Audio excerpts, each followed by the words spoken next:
Hi YouTube, we're out here. See if I can get you set up so you can see us both. We're out here at mile marker 80, what is it, 4. Um, and we're going to talk, I'm going to ask Karen about her, this is a review of her handlebars. So they're the same ones I got, so it's just from her perspective. So tell them what you think about the handlebars. I love them. I feel like I have more control over the bike, over the steering, the way it handles. It handles a lot better, especially like when I hit a stone or something. I just have more control, or a stick. Um, I can turn easier without thinking. I can turn sharper without feeling like I'm going to tip over. Um, that my carpal tunnel in my right hand usually starts about halfway. My hand will go to sleep about halfway before we get to this mile marker. And I just barely noticed it, a tiny little bit. And all I did was, rather than having my thumb under the handlebar to where I could brake easier, I just put my thumb up on top of the handlebar with my other fingers for just like maybe a couple of minutes, and it went completely away. So I recommend them. So again, these are the 25.4 by 660 millimeter uh, handlebars. If you need a link, ask in the comments. Now I'm going to go into, I had a subscriber ask about the difference between a cadence sensor and a torque sensor. Okay, first of all, on the Electric XP, you have a cadence sensor. You could have stayed in the picture. A cadence sensor. So most cadence sensors has a number of magnets, and when the crank arm turns the bottom bracket, it hits a magnet, and depending on how you have your computer set in the menu, and in this case it could be between 1 and 3 magnets before it starts applying power.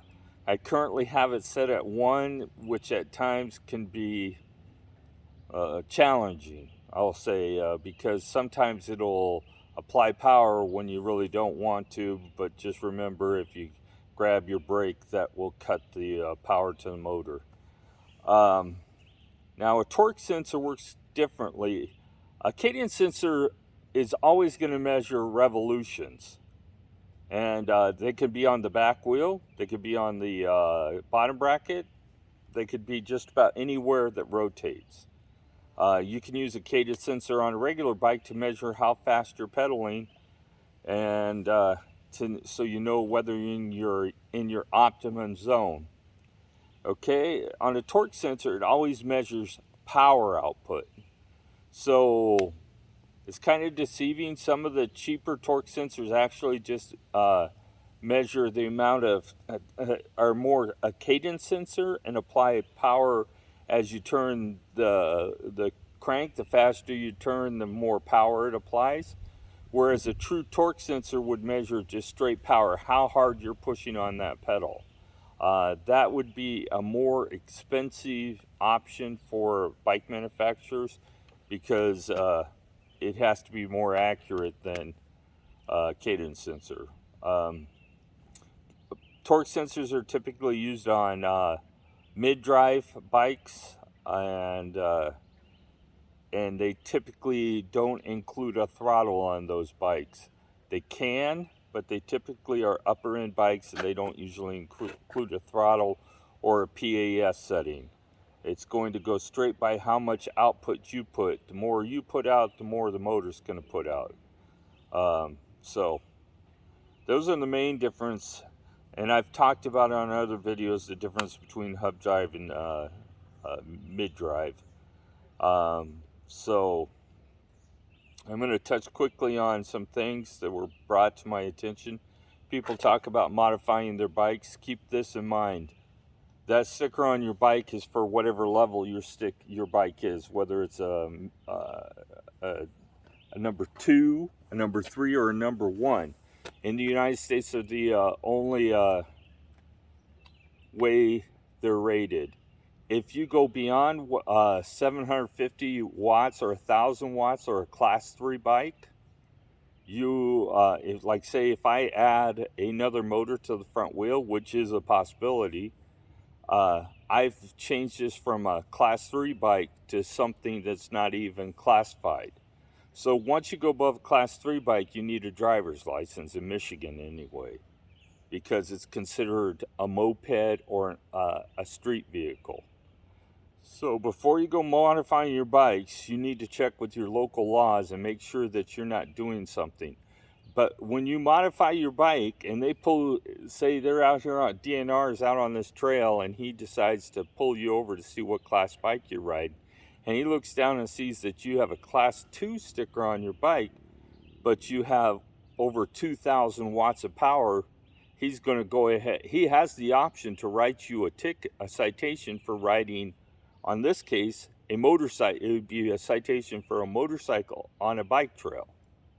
So keep that in mind. It's no longer, if you modify beyond what the manufacturers recommend, you're putting yourself in jeopardy. I don't know what the ticket would be, but I imagine it would be pretty bad. So keep that in mind. If you're not going to ever ride it on, I just thought of one more thing. Oh. If you're going to ride it on a bike trail, you have to be class 1, 2, or 3, unless it's motorcycles are allowed on that trail. So Karen has another addition. I just thought of one more little thing. Because I felt more in control and more at ease, I wasn't squeezing or gripping those handlebars as tight as I normally do, and that also helped with the numbness I get from the carpal tunnel. So that's again what subscriber requested as far as the differences between a torque sensor and a cadence sensor. So real quick summary: a torque sensor is typically not on a hub drive bike, but it could be. It's a more expensive option, so they typically save those for mid-drive bikes where they can price them a little higher. And a cadence sensor, if you go into a bike and ask a bike shop for a cadence sensor, without putting it in proper context, they're going to try to sell you a bicycle computer that has a magnet that measures how many times the crank turns. So if you're going to go in there and talk about a cadence sensor, make sure you say an e-bike.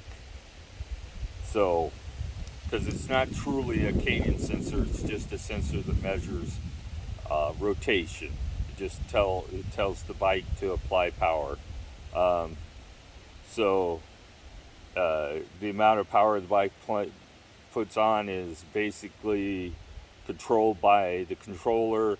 The harder you pedal, less power it's going to put to the wheel and the less energy you're using. So we're past our 10 minutes to get back out on the trail. So I took a week off. He took about 4 days off? Yeah. Because we had some really, really hot, humid weather. Plus, our daughter got married on Saturday, so that kept us pretty busy the last few days. So things are getting back to normal, and it felt great to get back out here on the bike. Okay, have a great day. Please subscribe. If you have any comments or questions, put them in the comment section. Thank you. Bye-bye.